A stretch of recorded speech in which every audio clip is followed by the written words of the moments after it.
Halo, perkenalkan nama saya Julius Diki Ardianto dengan NPM 180709876. Pada kesempatan kali ini, saya ingin mempresentasikan mata kuliah grafika komputer tentang tugas untuk ujian akhir semester. Kita langsung saja masuk ke pembahasannya. Agenda dalam presentasi kali ini akan ada pendahuluan, lalu pengkodean ruang tamu, pengkodean meja sofa, pengkodean dua almari, pengkodean figura, lalu ditutup dengan penggabungan semua objek yang diikuti dengan penutup. Baik, kita masuk ke bagian yang pertama yaitu pendahuluan.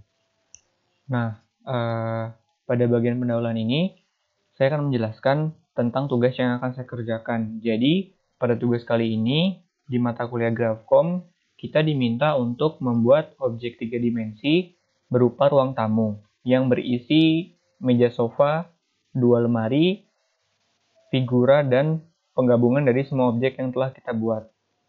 Nah, pemrograman ini atau proyek yang akan saya buat ini menggunakan bahasa pemrograman Python. Nah, kita langsung saja masuk ke bagian yang pertama yaitu pengkodean ruang tamu. Nah, sebelum kita masuk ke pengkodean ruang tamu, di sini nanti kita akan membuat objek-objek yang biasa berisi pada ruang tamu.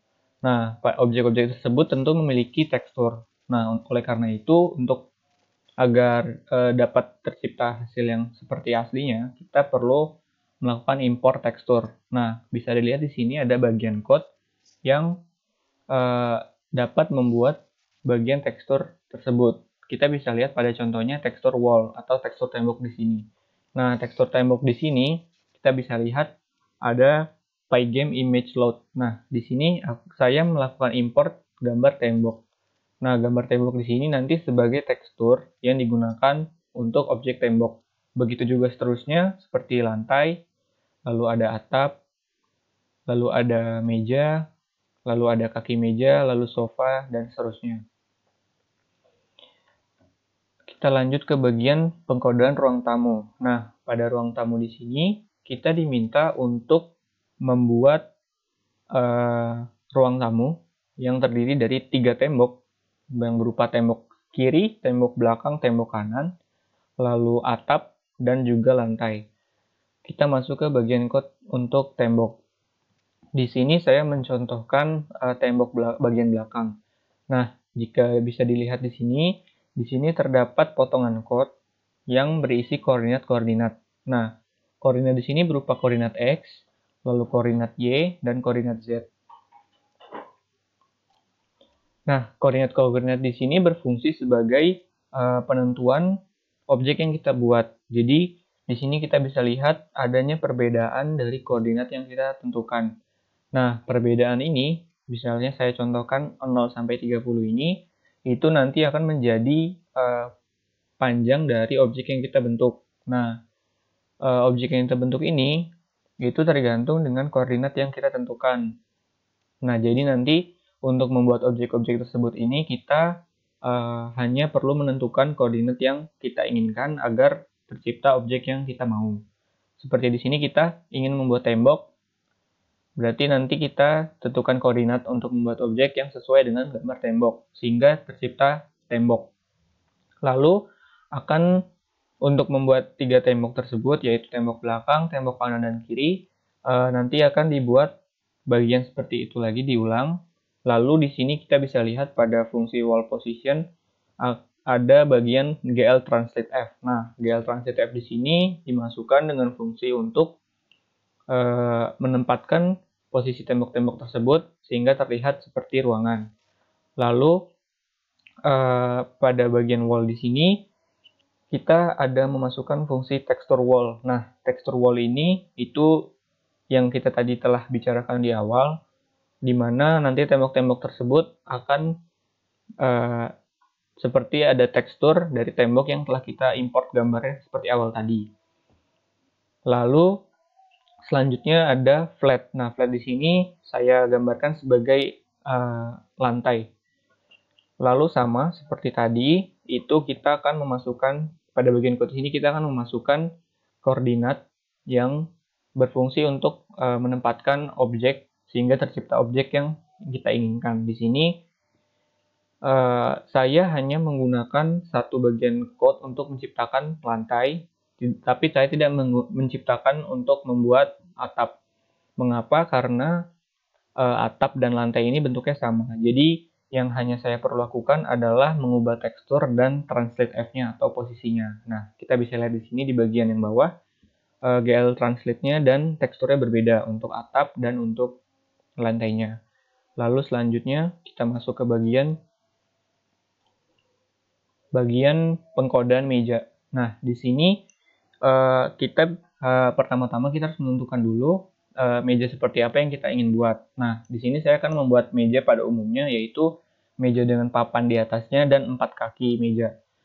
Nah, langkah pertama yang harus dilakukan adalah pembuatan alas mejanya dulu.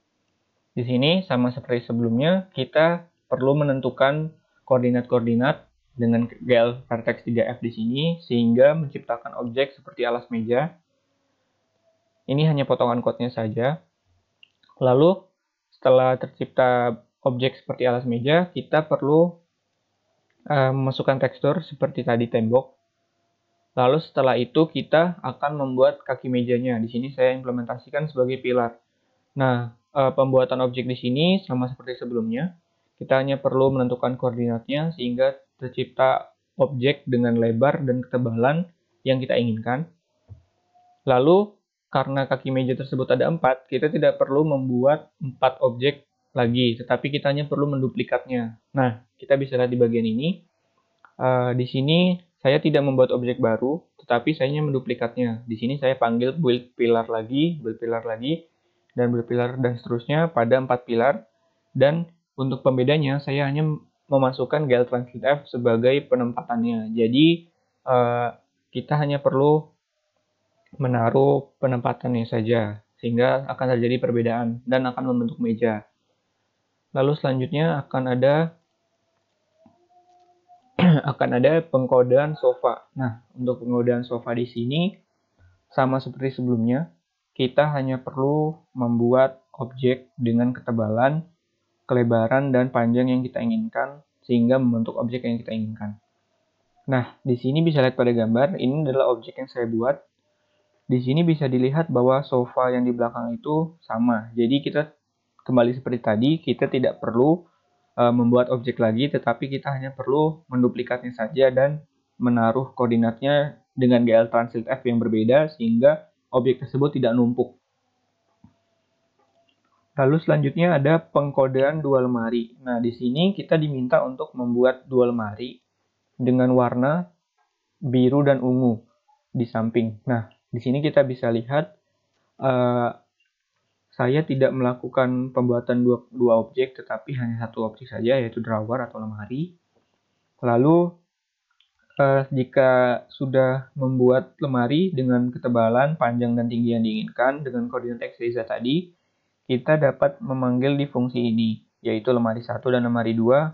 Tidak lupa juga diikuti dengan tekstur yang berbeda yang diminta. Jadi, untuk yang lemari pertama yaitu ungu, dan lemari 2 yaitu biru. Lalu kita memanggil dengan fungsi lemari yang sudah jadi dengan GL Translate F sebagai berikut untuk lemari pertama dan GL Translate F sebagai berikut untuk lemari kedua. Jadi posisi lemari tersebut tidak menumpuk.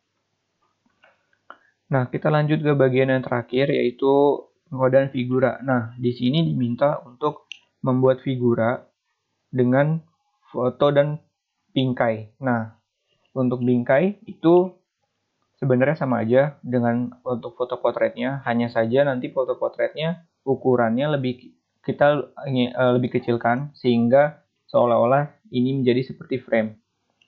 Lalu untuk full frame-nya ini kita sama seperti sebelumnya, kita perlu memasukkan tekstur untuk frame dan tekstur untuk potretnya.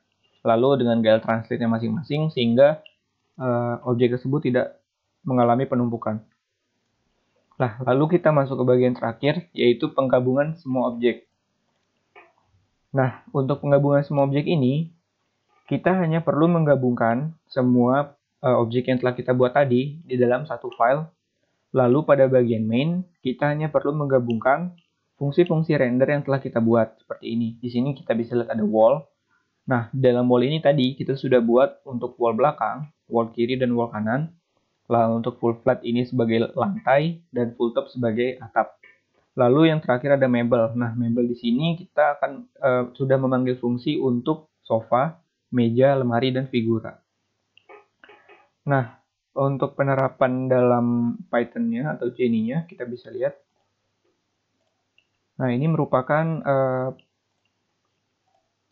hasil dari Pygame yang kita run. Nah, di sini kita bisa lihat bahwa di situ terdapat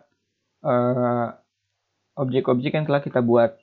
Jadi, semua objek-objek ini telah digabungkan dalam satu main, sehingga nanti jika di run, maka akan menghasilkan objek yang telah kita gabungkan sebagai berikut, yang berisi dengan 3 tembok, 1 atap, dan 1 lantai sebagai ruang tamu, dengan isinya yaitu lemari, sofa, kursi, meja, dan figura. Lalu kita masuk ke bagian yang terakhir, yaitu penutupan. Nah, sekian dari presentasi saya. Mohon maaf bila ada kesalahan kata. Nah, kesimpulan dari presentasi saya kali ini adalah kita dapat membuat beraneka ragam bentuk dengan menyesuaikan sudut koordinatnya dengan pemrograman Python. Sekian dari saya, terima kasih.